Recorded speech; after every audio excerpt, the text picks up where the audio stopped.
മലയാളിയുടെ കറണ്ട് അഫയേഴ്സിന്റെ പുതിയൊരു ക്ലാസ്സിലേക്ക് എല്ലാവർക്കും സ്വാഗതം.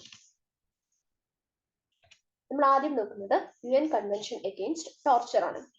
റീസെന്റ് ആയിട്ട് സുപ്രീം കോടതി 2022 ഗുജറാത്ത് പോലീസ് ഓഫീസേഴ്സ് മുസ്ലിം മെൻസിനെ അവർ കസ്റ്റഡിയിലെടുത്ത് പീഡിപ്പിച്ചതുമായി ബന്ധപ്പെട്ട ഒരു ഇൻസിഡന്റ് ഒബ്സർവ് ചെയ്യണ്ടായി. അപ്പോൾ പോലീസ് വയലൻസ് രജൌരി പൂഞ്ച് ഡെത്തിന് കാരണമാവുകയും അതിനെ ഫോക്കസ് ചെയ്തുകൊണ്ട് അവർ ഒരു സ്റ്റേറ്റ്മെന്റ് ഇറക്കുകയും ചെയ്തിരുന്നു. അങ്ങനെയാണ് ന്യൂസിൽ വരുന്നത്. പിന്നെ UN കൺവെൻഷൻ അഗെയിൻസ്റ്റ് ടോർച്ചർ എന്താണെന്ന് നമുക്ക് നോക്കാം. ഇതൊരു ഇന്റർനാഷണൽ ഹ്യൂമൻ റൈറ്റ് ട്രീറ്റി ആണ്. 1984 അഡോപ്റ്റ് ചെയ്തത്. ഇതിന്റെ എയിം എന്ന് പറയുന്നത് ഇൻഹ്യൂമൻ ആയിട്ടുള്ള വളരെ ക്രൂവൽ ആയിട്ടുള്ള പണിഷ്മെന്റ്സ് വേൾഡ് അറൗണ്ടിൽ പ്രിവെന്റ് ചെയ്യുക എന്നുള്ളതാണ്. ഈ കൺവെൻഷൻ എന്ന് പറയുന്നത് സ്റ്റേറ്റ് ഇത്തരത്തിലുള്ള ടോർച്ചറിനെതിരെ പ്രിവെന്റീവ് ആയിട്ടുള്ള എഫക്റ്റീവ് മെഷേഴ്സ് എടുക്കണം അവരുടെ ജുറിസ്ഡിക്ഷന്റെ അണ്ടറിൽ. ഇനി ഏതെങ്കിലും തരത്തില് ഈ പീപ്പിൾസ് സ്റ്റേറ്റിലെ പീപ്പിൾസ് വേറൊരു കൺട്രിയിലേക്ക് പോകുമ്പോൾ അവർ അവിടെയും ഇൻഹ്യൂമൻ ആയിട്ടുള്ള ഏതെങ്കിലും തരത്തിൽ ടോർച്ചർ നേരിടേണ്ടി വരികയാണെങ്കിൽ അതിന് തടയുകയും കൂടെ ചെയ്യണം. Next medical termination of pregnancy act. അപ്പൊ recent Delhi high court 32 weeks pregnant ആയിരുന്ന ഒരു വുമന് പ്രഗ്നൻസി ടെർമിനേറ്റ് ചെയ്യാനുള്ള പെർമിഷൻ കൊടുത്തിരുന്നു. അപ്പൊ ഈ medical termination of pregnancy act 1971 വന്നത്. അത് ചില സർക്കംസ്റ്റാൻസസിൽ മാത്രം ലീഗൽ അബോർഷൻസ് അലോ ചെയ്യുന്ന ഒരു ആക്ട് ആണ്. അപ്പൊ ഈ ആക്ടിന്റെ കീഴിൽ 4 സിറ്റുവേഷൻസ് പറയുന്നുണ്ട്. ഒന്നാമത്തേത് ഈ പ്രഗ്നൻസി കണ്ടിന്യൂ ചെയ്യുന്നത് മദറിന്റെ ലൈഫിനെയോ അല്ലെങ്കിൽ മെന്റൽ ഹെൽത്തിനെയോ ബാധിക്കുമെങ്കിൽ പ്രഗ്നൻസി ടെർമിനേറ്റ് ചെയ്യാം.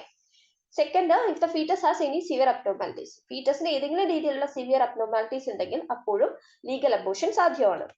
മൂന്നാമത്തേത്, if pregnancy occurred as a result of failure of contraception. കോൺട്രസെപ്ഷന്റെ ഫെയിലിയർ കൊണ്ട് പ്രഗ്നൻസി ഉണ്ടാകുകയാണെങ്കിൽ അപ്പോഴും അബോർഷൻ അലോ ചെയ്യുന്നുണ്ട്.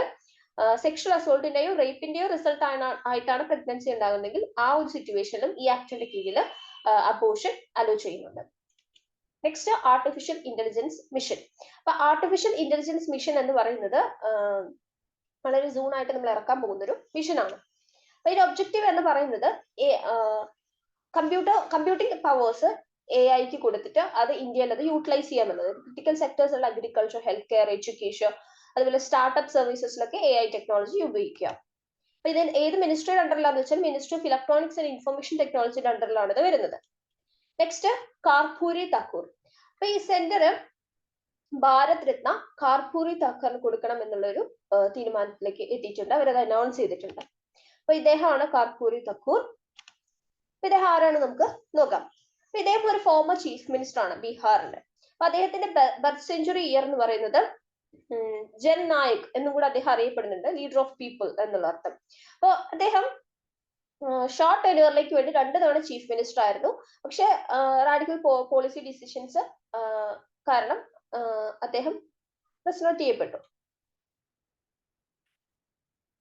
Next, guinea coefficient. Guinea coefficient എന്ന് പറയുന്നത് ന്യൂസിൽ ഉണ്ടായിരുന്ന ഒന്നാണ്. ഇത് ലോറൻസ് കർവ് എന്ന് പറയുന്ന ഒരു കർവിൽ നിന്ന് ഡിറൈവ് ചെയ്യുന്ന ഒന്നാണ്. ഇത് കൺട്രിയിലെ എക്കണോമിക് ഡെവലപ്മെന്റിന്റെ ഇൻഡിക്കേറ്റർ ആയിട്ടാണ് നമ്മൾ യൂസ് ചെയ്യുന്നത്. ഗിനി കോഎഫിഷ്യന്റ് എന്ന് പറയുന്നത് പോപ്പുലേഷന്റെ ഇടയിലുള്ള ഇൻകം ഇക്വാലിറ്റി ഡിഗ്രി മെഷർ ചെയ്യാൻ ഉപയോഗിക്കുന്ന ഒന്നാണ്.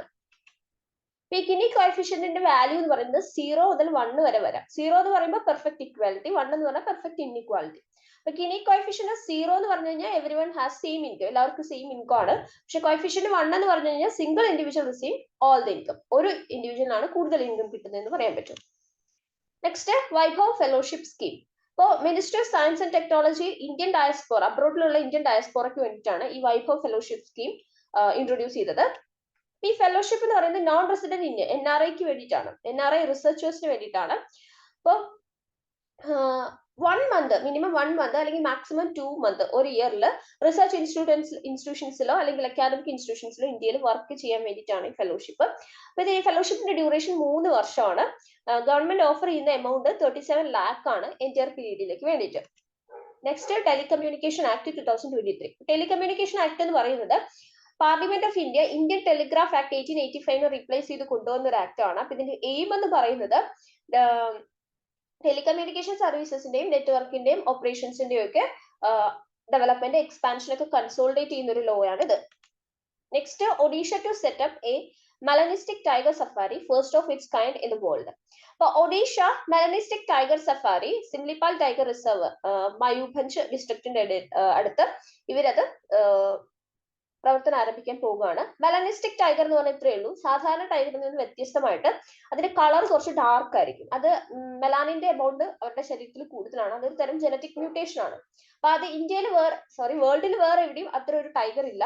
ഈ സിംലിപാൽ ടൈഗർ റിസർവിൽ മാത്രമാണ് നമ്മളത് റീസെന്റ് ആയിട്ട് കണ്ടത്. അപ്പോൾ സിംലിപാൽ ടൈഗർ റിസർവ് എന്ന് പറയുന്നത് മെലനിസ്റ്റിക് ടൈഗർ വൈൽഡിലുള്ള ഏക ടൈഗർ റിസർവ് ആണ്, ഏക പ്ലേസ് ആണ്. Next personalised medicines. അപ്പൊ ഇതൊരു എമർജിംഗ് പ്രാക്ടീസ് ഓഫ് മെഡിസിൻ ആണ്. അതായത് ഇൻഡിവിജ്വൽസിന്റെ ജനറ്റിക് പ്രൊഫൈൽ അറിഞ്ഞുകൊണ്ട് അവർക്ക് ആവശ്യമായിട്ടുള്ള മെഡിസിൻസ് പ്രിസ്ക്രൈബ് ചെയ്യുകയും അവരെ ഡയഗ്നോസ് ചെയ്യും, ഡിസീസ് ട്രീറ്റ് ചെയ്യുകയൊക്കെ ചെയ്യുന്നത്. അപ്പൊ പേഷ്യന്റിന്റെ ജനറ്റിക് പ്രൊഫൈൽ അറിയുന്നതുകൊണ്ട് തന്നെ ഡോക്ടേഴ്സിന് പ്രോപ്പർ മെഡിക്കേഷൻ തെറാപ്പിയും ഒക്കെ അവർക്ക് കൊടുക്കാൻ വേണ്ടിയിട്ട് സാധിക്കും. പ്രോപ്പർ ഡോസ് ഒക്കെ മെഡിസിൻ ആയിട്ട് കൊടുക്കാൻ വേണ്ടി പറ്റും. അപ്പൊ പേഴ്സണലൈസ്ഡ് മെഡിസിൻ എന്ന് പറയുന്നത് ഹ്യൂമൻ ജീനോം പ്രൊജക്ടിന്റെ അഡ്വാൻസ്ഡ് ഡാറ്റയിലൂടെയാണ് ഇത് കൂടുതലായിട്ട് പ്രവർത്തിക്കുന്നത്. സോ ഇന്ന് ഇത്രയാണ് നമുക്ക് ഡിസ്കസ് ചെയ്യാനുള്ളത്. Thank you.